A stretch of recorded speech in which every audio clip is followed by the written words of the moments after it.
Happy Sunday, everybody. I hope that everybody is having a good weekend. Per my email, I am a little under the weather this afternoon, and so I'm kind of ready to go to bed and hopefully feel better before tomorrow. I started out feeling pretty good, got ready, went to church, went to my nephew's birthday party, and as the evenings progressed, I felt a little bit more ill, and so I'm just kind of ready to take off my makeup, put up my hair, and go to bed. So I hope you don't mind doing it this way.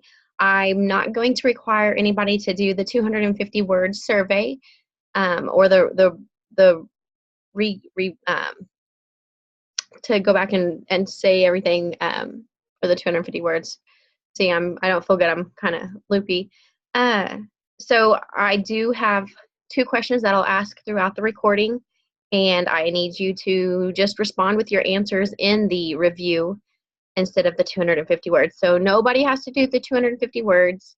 Hopefully we'll cover some good information tonight. Another thing is I am still working with my internet company. I guess they had one of their satellites was overloaded, so they're working on moving me to a different satellite to make sure that my internet speeds are up to where they need to be. I, again, apologize last week. For the first few minutes, we had a little bit of cutting out if you were attending the live live lecture, but we did get that fixed. I apologize again, and hopefully we'll get that going in the right direction, and we won't have to worry about that in the future. With that being said, again, I'll have two questions. I'm going to cover chapters 10.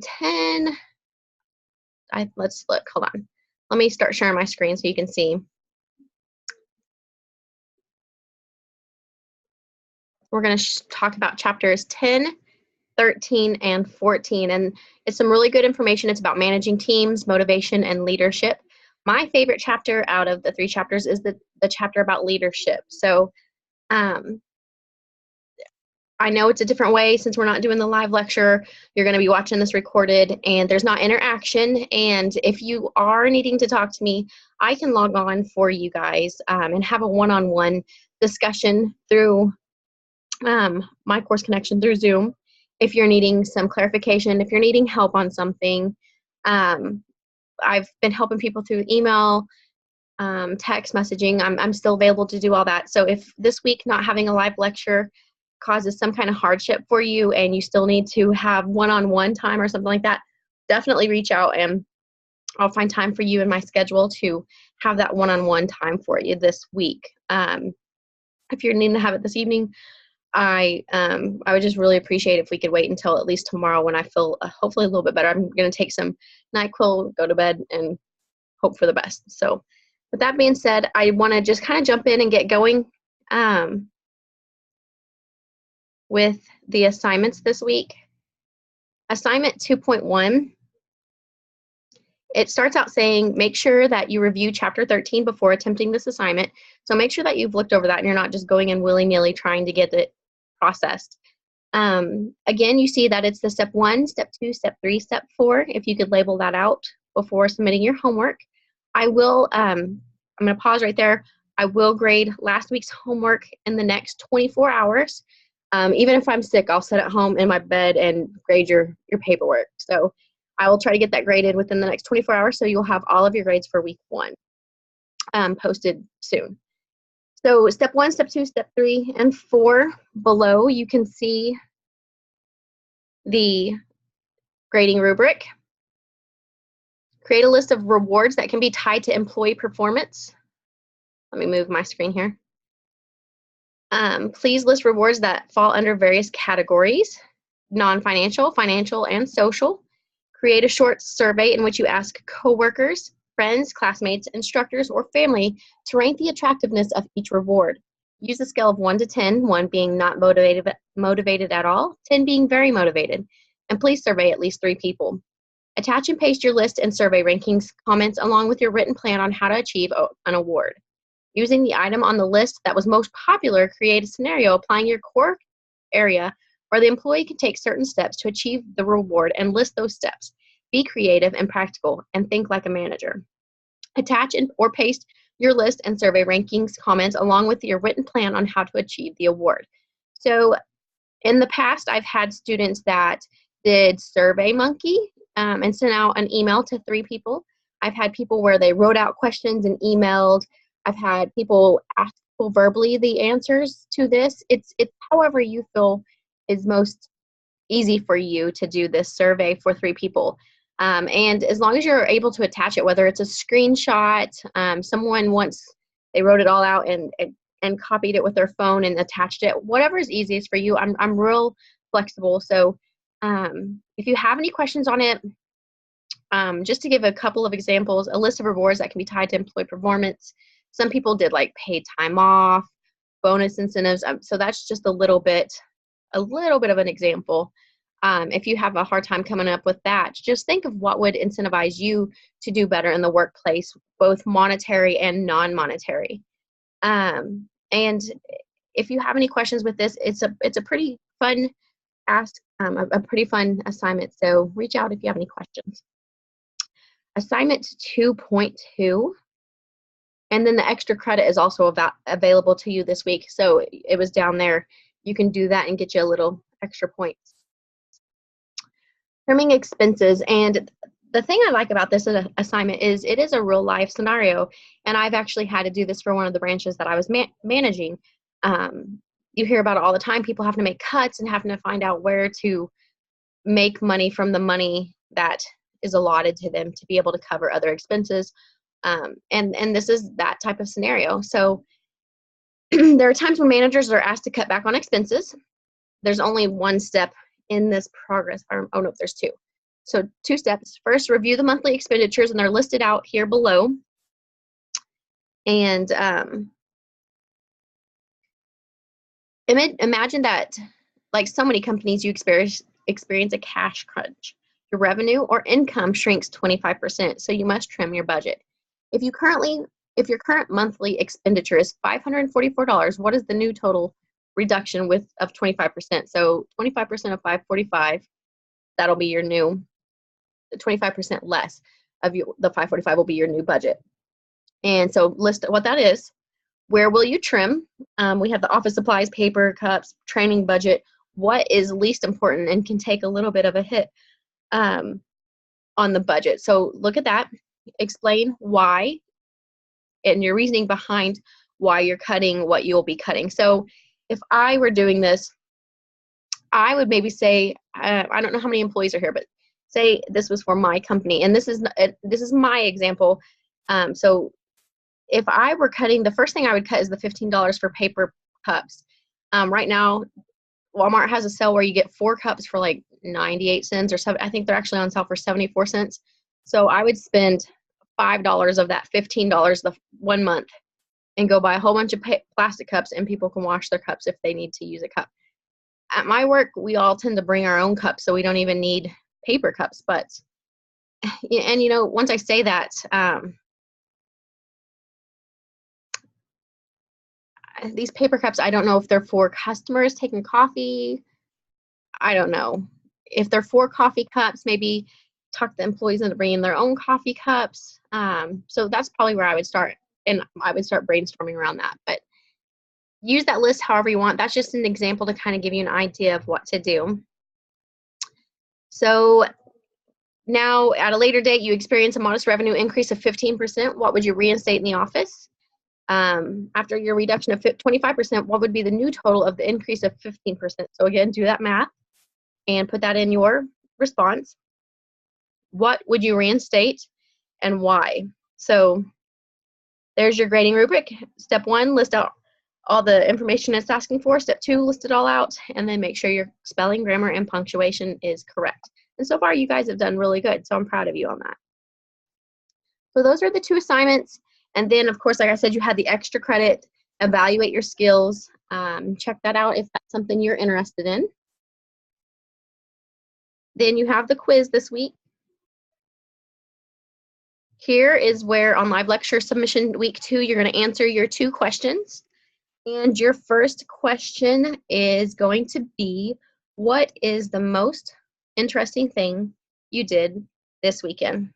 So log into there on your live lecture. It could have been, hey, I got to sleep in past 8 o'clock. That was the most interesting thing It doesn't have to be 3 sentences long. It doesn't have to be 50 sentences long. Just a quick little, hey, this was the most interesting thing I did.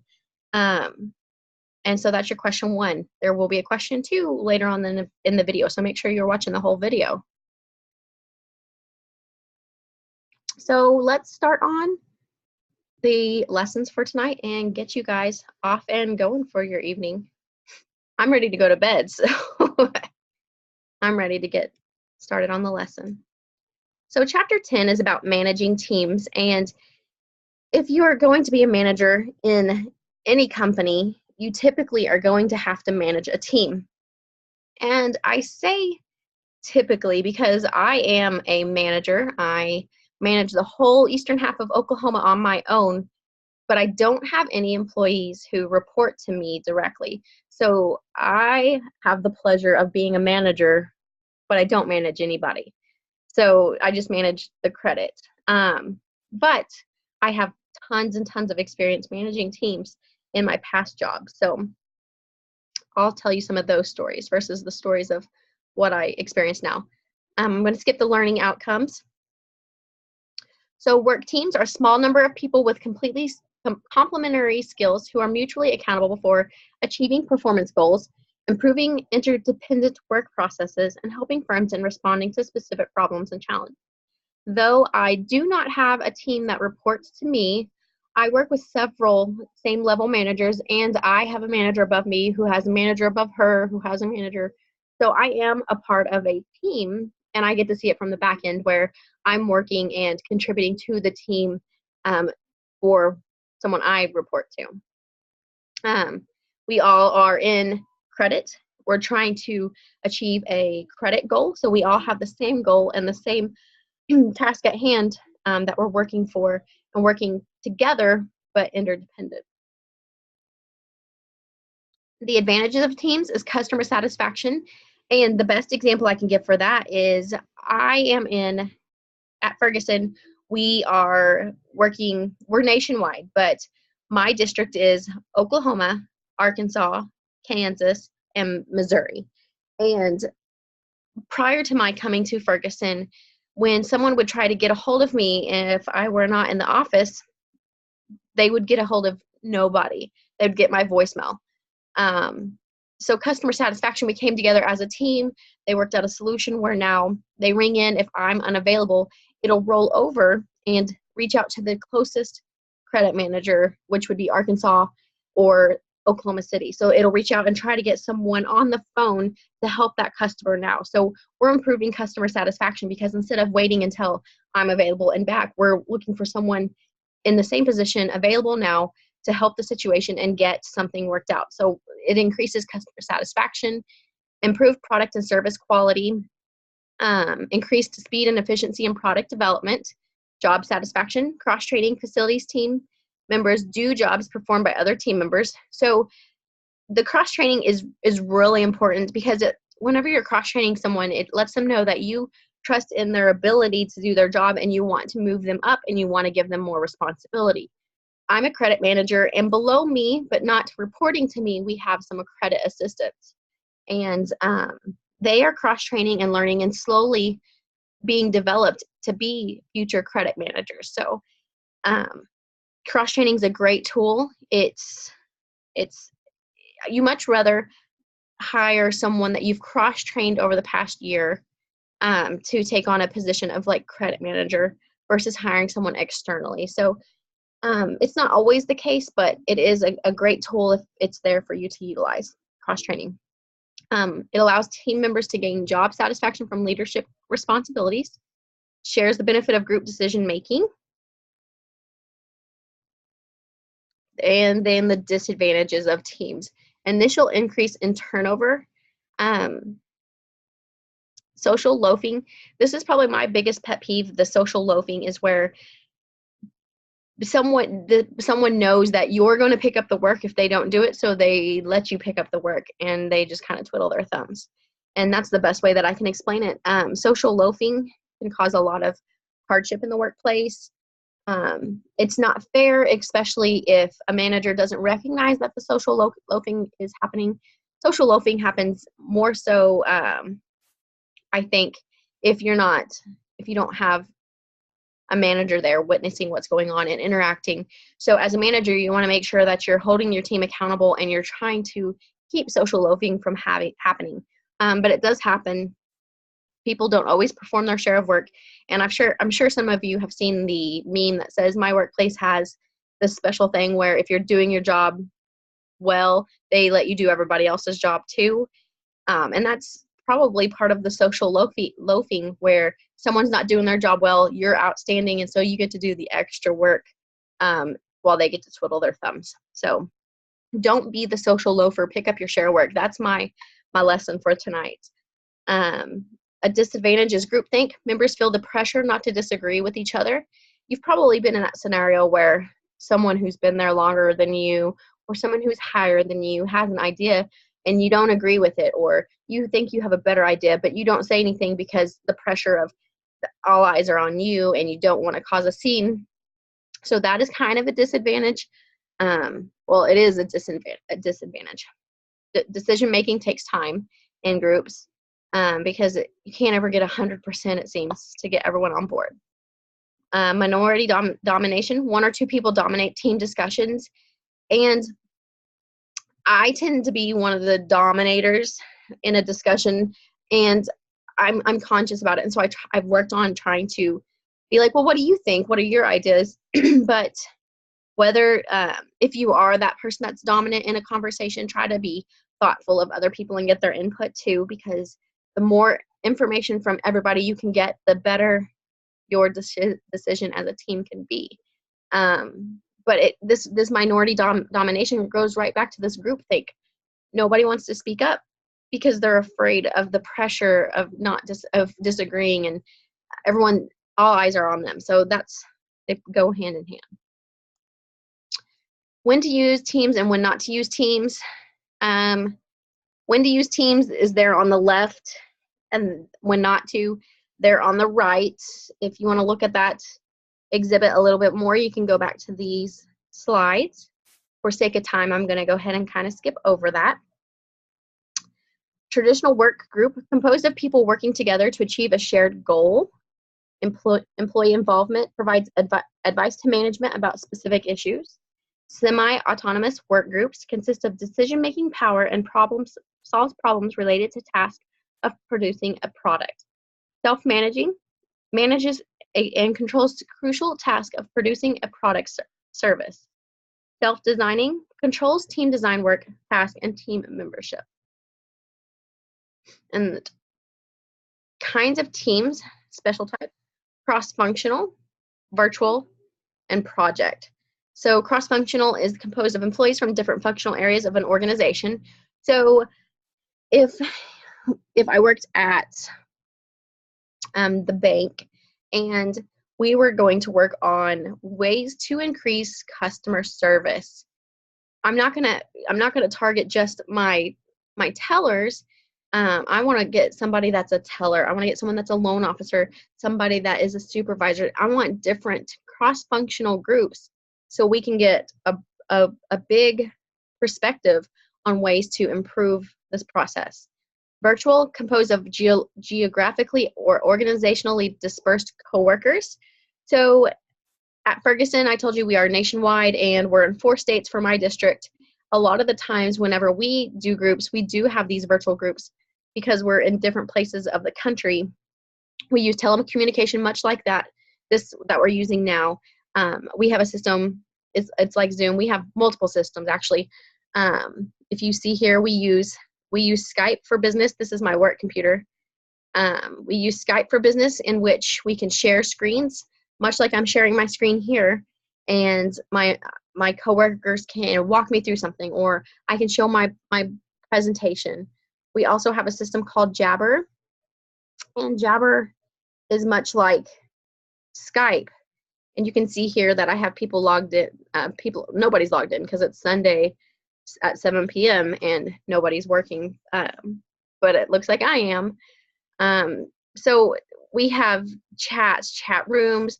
Whenever I'm in Jabber, let me find someone I've not had a conversation with recently so it won't show up. Okay, so here I can share my screen. I can call them, and my headset is set linked with Jabber. So if I call them, I can call them, I can share screens, I can see them, whatever I need to do. If I just need to ask them a quick question, I can send them a chat. So we do a whole lot of virtual communication, and I think that's more so in this day and age. You know, when I started working, you know, when I started working, we didn't do a whole lot of virtual work.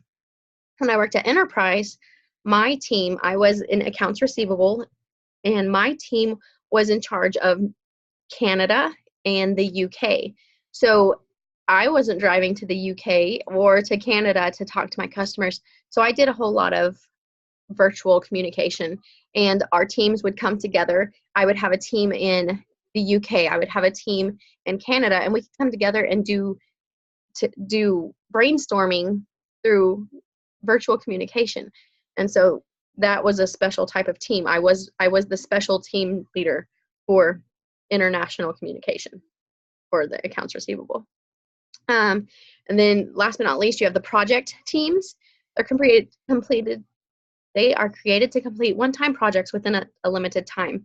So maybe if you had a new product rolling out and you needed a special team, and you got a special select group of people together to roll this product out, that's a one-time project that they're working on. It's not like they may not typically work in that group in the future. Team characteristics.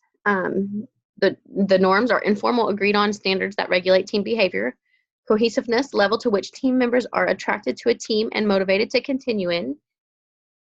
Conflict, cognitive, focuses on problem-related differences of opinion. Effective, emotional reactions that occur due to personal disagreements. So what that is saying is sometimes you have cognitive conflict and affective conflict. And so sometimes if you're disagreeing, and I think it was in this class that I used Poor Joe as my demonstration, and if not, I apologize. But if I don't agree with what someone else is saying because I have an emotional disconnect and I don't agree with them, that could cause an effective conflict. Team development stages, the forming and the storming, so the creating of the team, and then storming. Team members disagree over what to do and how to do it. So of course that's the liberating stage where you're trying to decide how to get through the conflict and to get on the same page. Let's see. I want to make sure that I get through all the chapters and cover all the really important things. I'm pretty sure everyone has been on a team and gone through most of what these slides talk about. I do want to say I think it's really important to have a good team diversity. Variances in ability, experience, personality, or other factors on a team. Going back to the banking scenario, if you have someone that is higher in the company, someone that's more frontline, you're going to get different perspectives. And especially if you have some different degrees of education and different degrees of experience, you get a different perspective from everybody because they all come from different walks of life and different places. And so, you know, where something may seem trivial to me, it may be super easy to someone else because they deal with it in a different way on a daily basis. So I think it's really important to have a diverse team, to have a strong team. I know it's not always the case and it's not always a possibility, but I think it really is a great thing.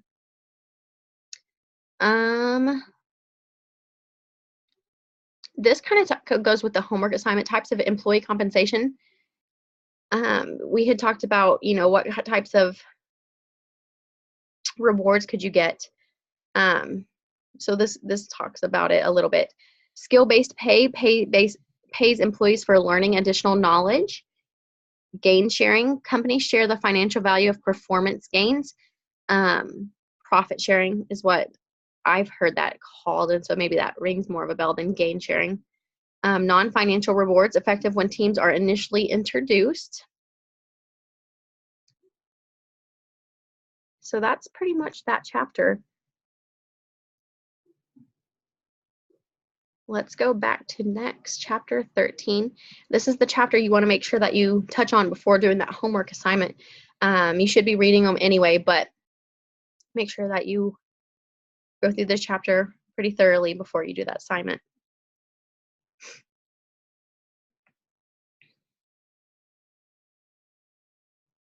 So chapter 13 is motivation, and now you can see, once you see the topic of the chapter, why it's important that you read through it and you've understood it before you have to do the assignment. So, first I want to say what motivates you as an employee, and really think about that before you start the assignment. And I do know from past experience that different generations have different motivations. So that is something to take into consideration. If you're a manager, if you have various generations that work for you, what is working for this generation may not work for this generation. Sometimes time with family is more important. Sometimes money is more important. And not necessarily because two people are in the same generation doesn't mean the same thing is important to them. So people are so different. And that's something that I've learned in my adult life. So you just kind of gotta ask. You have to ask. See, whenever a lot of the companies I work for, the first couple of days, they give you a form, and it's kind of an about you, and it says, what motivates you, what demotivates you, what do you do in your spare time, things like that. Just getting to know somebody and to understand what really gets them going, and what you can do to help them be successful. So that's always interesting to do and to read about employees, especially there's been more than one time that I was hired from the outside or hired from a different department coming in and dealing with employees that I hadn't worked with before. So it's really great to have those forms on file to go back and kind of learn about the people that you'll be working with, and to see what their goals are and what their dreams are and what really gets them motivated. So that's something to consider. Maybe if you're a manager, it's not, of course, required, but it's just an idea. So basics of motivation. Effort and performance. Job performance equals motivation times ability times situational constraints. Needs satisfaction. Needs physical or psychological requirements that must be met to ensure survival and well-being. So people need to get paid. People are motivated by unmet needs. Types: low order, high order. And then we have this exhibit, and it just talks about if you have an unsatisfied need, there's tension. You're energized to take action. If there's effort, initiation, direction, persistence, the performance, and then satisfaction, it all improves. And so you can look back on that if you need to. And whenever I started working here at Community Care College, I did a video where I talked about extrinsic rewards and intrinsic rewards. And extrinsic rewards are tangible. And so maybe I need a trophy, or I need cash, or I need a certificate, or something tangible, something you can give me. It's used to motivate basic performance behaviors. Intrinsic rewards are natural rewards associated with performing a task or activity for its own sake. So extrinsic is external, something tangible. Intrinsic is something inside of me. So maybe that good job, that's really gonna push me to do better. Or telling everyone, look at how great Sonia did. She came in first. Letting that public recognition is making me feel good on the inside. So that's intrinsic and extrinsic. People will be motivated when they perceive that they're being treated fairly. So if you felt like you were only getting paid 1/3 of what everybody else was getting paid, you would probably be a little less motivated to do your job and to do it well. So people want to be treated fairly. They want to know that they're doing a good job, People will always do more than what's expected when they are being praised, and you're getting good feedback. So you want to make sure that everyone knows they're being treated fairly treated, and that nobody is being discriminated against. Motivating with equity theory. Let's see. Let's skip this one and that exhibit. Expectancy theory. People will be motivated to the extent to which they believe their efforts will lead to a good performance. Good performance will be rewarded, or they will be offered attractive rewards. So components are variance, expectancy, instrumentality. You want to make sure that people have goals, and you're setting those goals, and you're working with them, and you're continually following up with them, and you're giving something to work for. Because if you don't have anything to work for, you have to have something to work for. You have to have a goal, and we may or may not have talked about this. You have to understand what we're trying to achieve. Let's see. Motivating with the expectancy theory. Systematically gather information to find out what employees want from their jobs. I talked about that a little bit prior with the sheets about employees. Take specific steps to link rewards to individual performance. So I prefer time with my family, where Bob may prefer money. Maybe he's a single guy and he just wants to buy a Ferrari, so he's just looking for more money. So maybe do what you can if you're a manager to make it where I'm able to have more time off with my family, and I'm more productive because I'm getting that family time, and I'm doing better at my job because, yeah, it's great to make money, but I want to be with my family. Where I think we named him Bob. Bob, he just wants to get bonuses, and, however you can work that in. Sometimes you might have to get creative, but empower employees to make decisions. And that's probably one of the biggest things. And who doesn't appreciate it when your boss says, you know what, it's your baby. I trust you. I know you're going to do a good job. There's nothing better than knowing that you were hired to do a job. They're going to let you do it, and they're not going to hold you back. So that's kind of the best part about a job, is being empowered and to be able to make decisions, and to know that the company's going to back you up, your boss is going to back you up, and moving forward from there. So I think it's really important to empower employees and to give them more reins, and you can really see people flourish and blossom whenever they're given the opportunity to do so, to make their own decisions. Let me scoot back up. Oh, the reinforcement theory. Behavior is function of its consequences. And this is kind of like I was talking about a minute ago. You have to be positive and give good feedback and give good goals and follow up, and you're gonna get a good outcome. Whenever you've probably heard of giving positive reinforcement to children or to animals or to whatever, is going to make a better outcome than if you're constantly negative, like, you know what, you did good, but you'd have done better if, or so that would be negative. And I talked about this in one class. People always remember what's after the but, the BUT. So make sure whenever you're having conversations with people or you're giving reinforcement that you remember everything after the but is remembered. So if you say, hey, Cheryl, you did a really good job on your goals this month, but, and then you follow up with something negative, they're always going to remember what's after the but.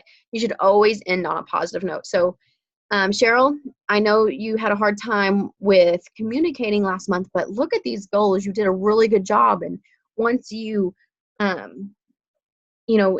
really, once you are able to meet your quota on this, you're going to be unstoppable between your goals and your communication. And then, excuse me. So always remember what comes after the but is remembered more so than the positive reinforcement, and it can totally kill the whole conversation. positive reinforcement, negative reinforcement, punishment, and extinction. Let's see. Goal setting theory. One thing to remember with goals, like I said earlier, you have to set goals. They have to be measurable. So you can't just say, Jill needs to do a better job with blah, blah, blah, because what Jill thinks is a better job may be different than what Sonia thinks is a better job. So, you know, they were working on monthly goals, and maybe I need Jill to sell more checking accounts.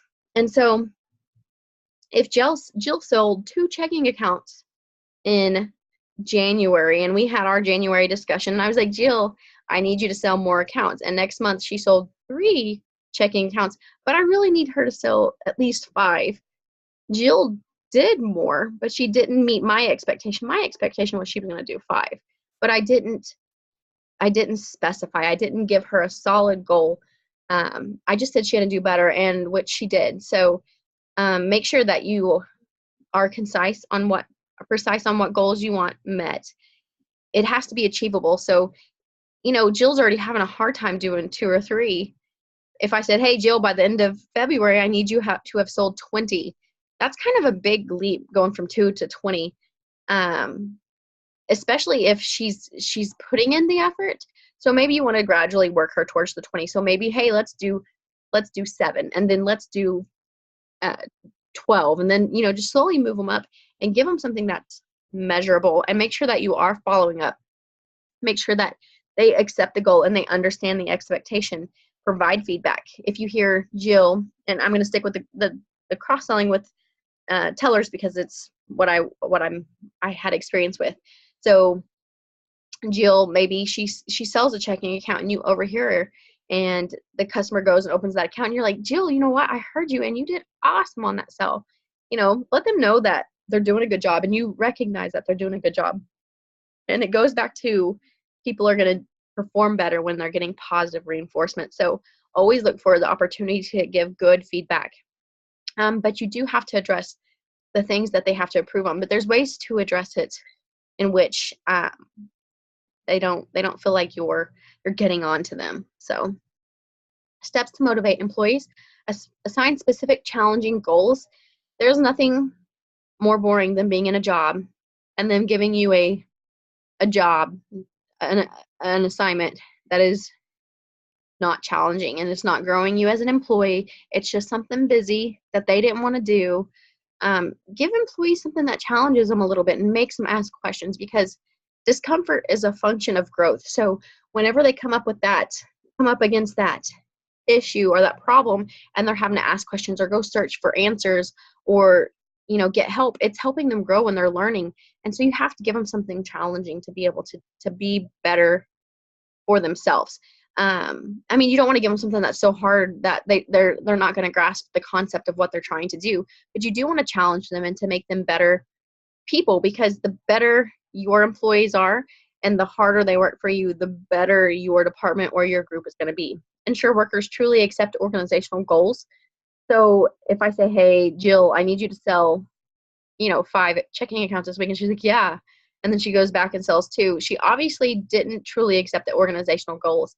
We need to have a conversation. Maybe let her say, Jill, I'm trying to get you to 20, but I understand that's not going to happen immediately. So I know we're not going to be able to have 20 accounts by the end of February. If you had 20 accounts by the end of February, that would be great, and I would take you out to lunch. But where do you feel you could be by the end of February on your sales goal? And put that responsibility back on your employee, and let them tell you. If she says, well, I'm doing 2 and I think that's about what I can do, come back with, I would really like for you to challenge yourself and give yourself something to work to. So give me another number, shoot me another number, and get her to say 5 or 7 or 10. Just get her to working, get her to commit to a number. And that's going to, or him, ensure that workers truly accept organizational goals. And by putting that responsibility on them, it's really going to help you onboard them, because now it's their goal. They made the goal. So that's something to remember. Provide frequent, specific performance-related feedback. It goes right back up here to the components where I said, hey, Jill, saw you sell that account. Great job. You're doing good. And you're not going to go at the beginning of February and say, hey, you did 2 in January, and by the end of February, I need you to be at 7 or 12, whatever goal you come up with. You're going to follow up with her, hey, I checked the numbers this morning and I see that you're at 4. Hey, I checked the numbers this morning and I see you're at 6. You want to let them know that you're watching, because what is not inspected does not get taken care of. So you don't want to wake up on February 28th to realize, oh no, Jill's not been cross-selling this whole time, and now that whole month's gone, and now we're back to square one. So make sure that you're providing feedback, you're talking to them, you're doing what you got to do to make sure that Jill knows that she's appreciated, that you notice that she's doing well, that she's working towards her goal, and to make sure that she's on board with that goal.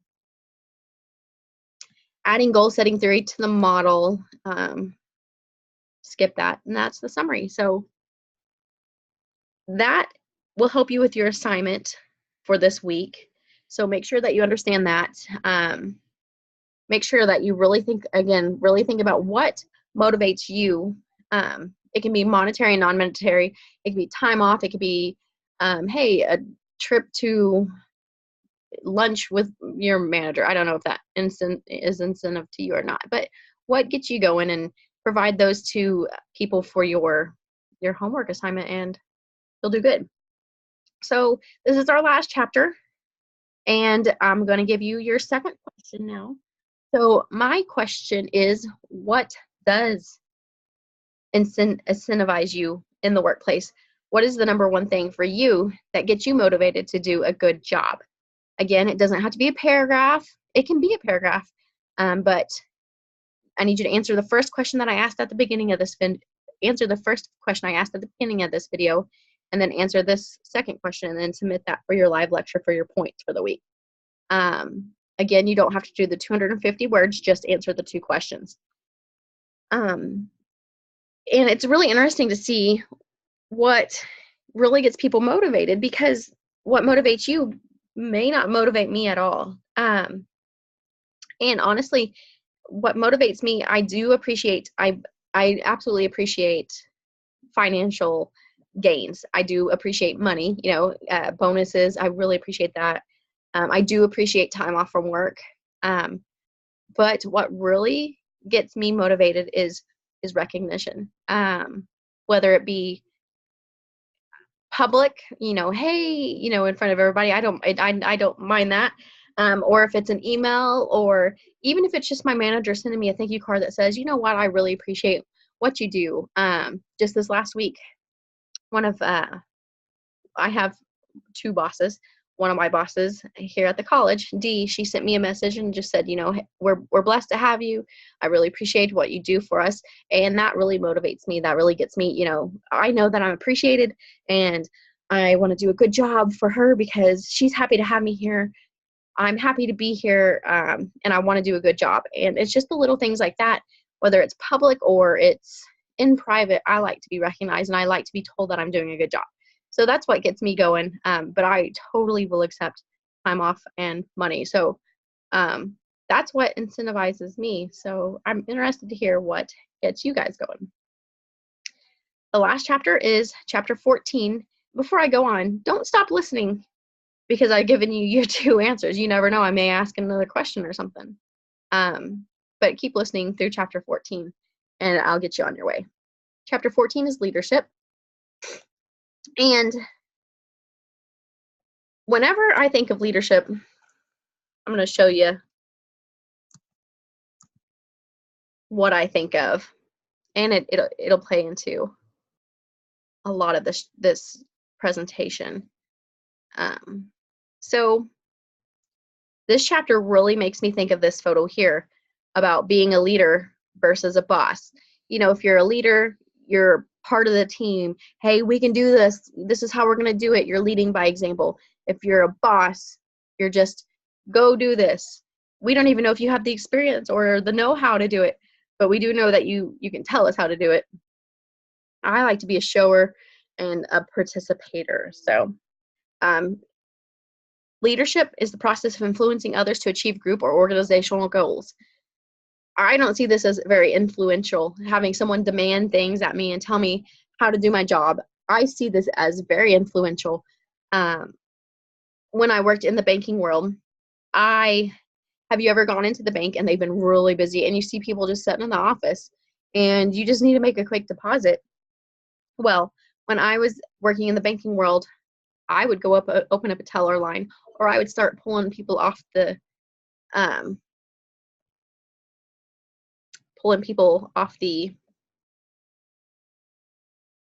teller line to help them. And I'm going to pause the video for just a second. I'll be right back. I guess I didn't get my computer plugged in, and well, now it's acting like it's plugged in. My apologies. So I would pull people off the teller line and help them do deposits, or make their loan payments, or do whatever it was. Though I was a manager over the branch, I wanted to be a leader, and I wanted to help my team know that I cared for them, because there's nothing more stressful than having that big line of people waiting to be helped, and giving everyone the stares and being all frustrated. So I try to be a team player and pull people into the office and help get that line going. So people would see that I wanted to be a helper. I didn't want to just, hey, you need to get this line going. You need to be quicker. I wanted to be active in their work relationship and help them out. So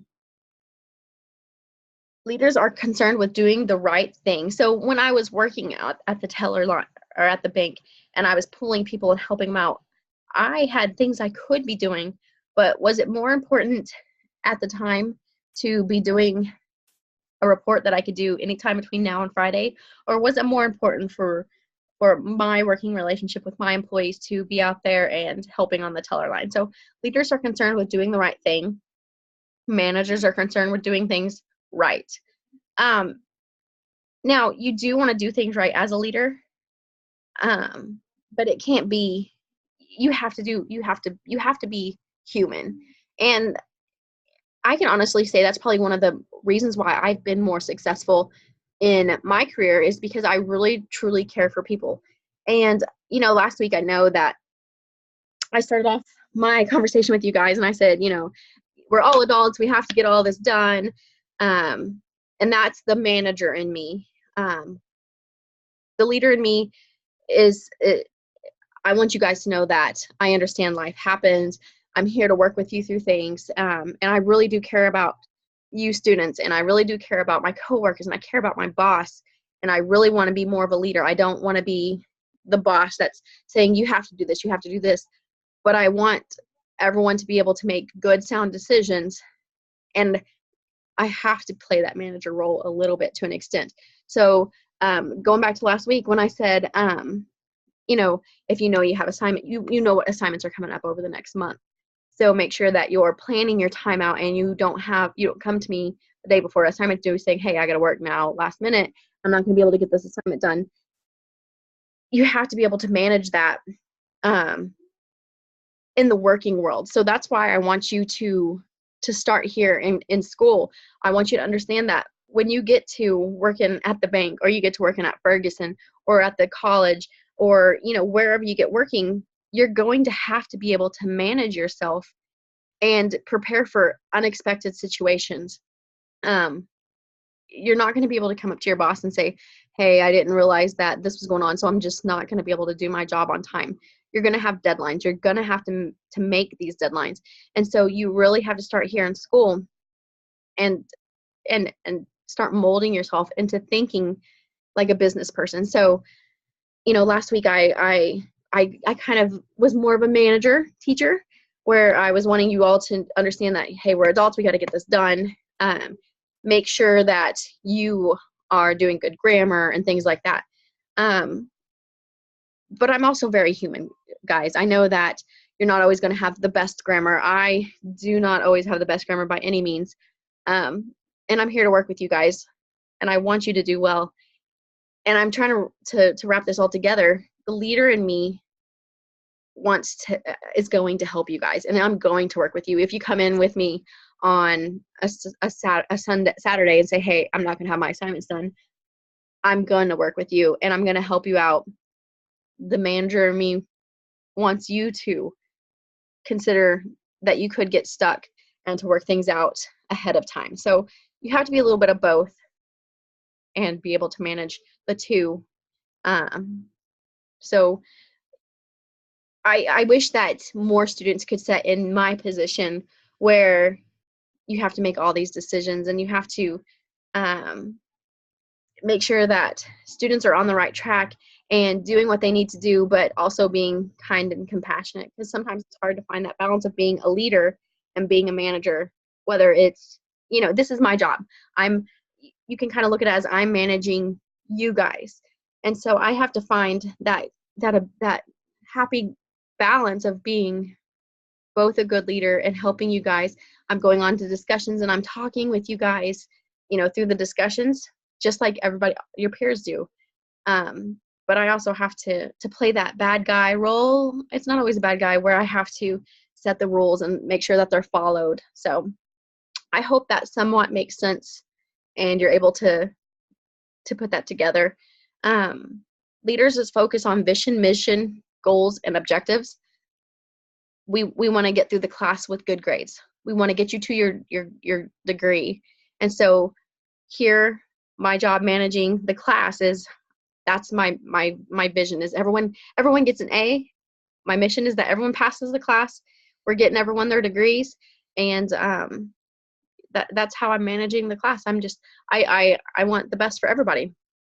We focus on productivity and efficiency, and one way that I manage that with the class is I have that calendar that I go in and I put on the due dates what's due. And that's me trying to keep things efficient. And I have the due date list. Leadership traits. Leadership theory stating that effective leader possesses a similar set of traits or characteristics. Traits: relatively stable characteristics, abilities, psychological motives, consistent patterns of behavior. I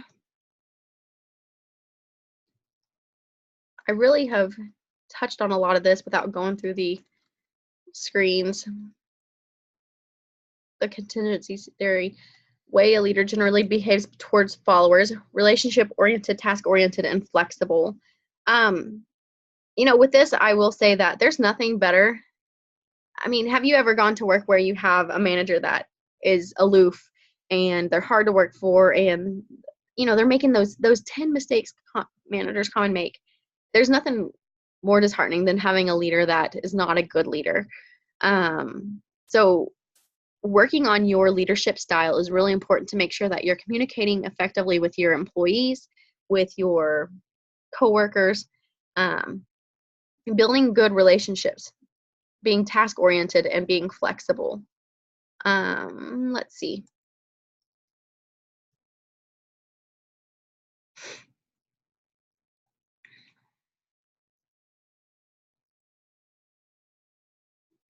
Coming up pretty close to the hour, so I'm trying to get through it.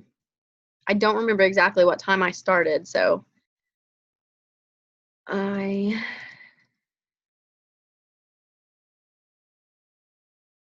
getting through this, just kind of glancing through it. I guess, guys, the most important thing I can say is, as a leader, and that's the end of that chapter. As a leader, it's just really important to understand that you have to be there for people. You have to care for people. You have to do a good job. You have to manage people. You have to be able to. Being a manager or being a leader is one of the hardest things there is out there. It can be one of the most frustrating, and it can be one of the most rewarding jobs you'll ever have. I had an experience where I worked for a company where I was the assistant manager, and the manager above me she was very cold and mean and hateful, and it was probably the roughest 5 years of my life, going to work for this person every day. And I needed the job, and people loved her, and I didn't get it, because she could just be so mean, just so mean. And I don't know how she moved up in the company. And I don't know if it was because our headquarters was across the state and nobody checked in on her, and it was just a lack of choice. I don't know how she became the branch manager, because I mean, she was good at what she did, but she was not good with people. And she was definitely a boss. She was definitely the, this is my expectation and you're going to meet my expectation. There was no, hey guys, this is our goal, this is how we're going to get here. And if you are the boss type person, I highly suggest, and I really hope that you consider your position of authority, and you learn to try to get people to trust you. You want people to trust you, and you want people to, you're going to have a much more happy workplace, and people are going to be more effective, and they're going to be more productive if they like coming to work. So that's the biggest thing I want you guys to take away from today, is being a leader is a big responsibility. And people don't leave, you've heard, people don't leave their jobs, they leave their bosses. And that is very, very true. The company I worked for 5 years under this boss, I didn't leave. The company paid really good. I really liked the company, but I eventually did. I mean, it was my favorite job that I ever had. And I did decide to, it was going to be me or her. And, I had the come to Jesus talk with human resources. And I finally expressed after 5 years my concerns and my issues. And all kinds of issues come to light with this manager. And in situations where she wasn't being a good leader. And she no longer works for the company. And I did stay on with that company for a few more years after she left. But the atmosphere changed. People that I hired during my time there, which was 2013, they still work there. Because I really worked hard because I was the only manager there after she left. I really worked hard to create an atmosphere that was conducive to people growing and learning and being happy. And so that's what I focused on, is I want these people to be happy. I want them to want to come to work. And the company that I worked for, the only way I can explain it is we were barely doing $200,000 in loans a month. And now they are one of the biggest performing branches in the whole state, because people still to this day enjoy going there. And I really worked on that atmosphere when I was there. And it's not all me, but I really pushed to change my leadership. I really wanted people to be happy to be there. And I still to this day have those employees that I had work for me during that time. And I had 20 to 30 employees still reach out, and they still ask, hey, can you do a reference for me? Or, hey, do you want to go to lunch? Because I built those relationships, and I made those employees understand that I cared about them. So, I told you at the beginning of this chapter, or the beginning of this recording, that chapter 14 was my favorite chapter. And it's probably my favorite lesson out of everything that I teach, from business law. I mean, everything. Because I really want to drive home the fact, and I know it sounds all mushy, and I sound kind of like a pain in the butt, but I really want to drive home the fact that people really matter, and the way you make them feel is really important. So if you're a leader in your company, if you're a parent, if you're a friend, people really care how you treat them. So make sure that you're leaving a good taste in people's mouth.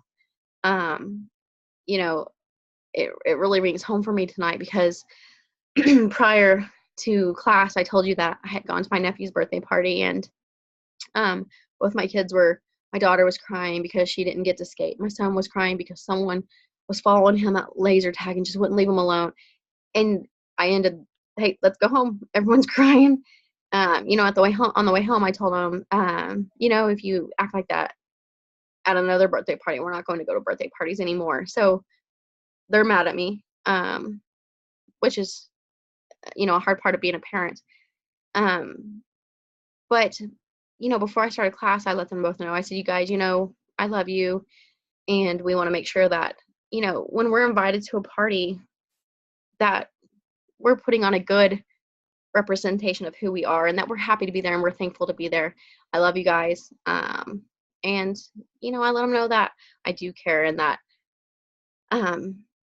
I didn't want them to feel bad. I wanted them to know that I still cared. So make sure that people know that you care and that you're a good leader, whether you're a leader in your home, leader in your church, leader at work. Just do good things for people and they'll appreciate it. So that's all I got for you guys today. If you have any questions, reach out to me. I hope you have a great week. I appreciate all of you.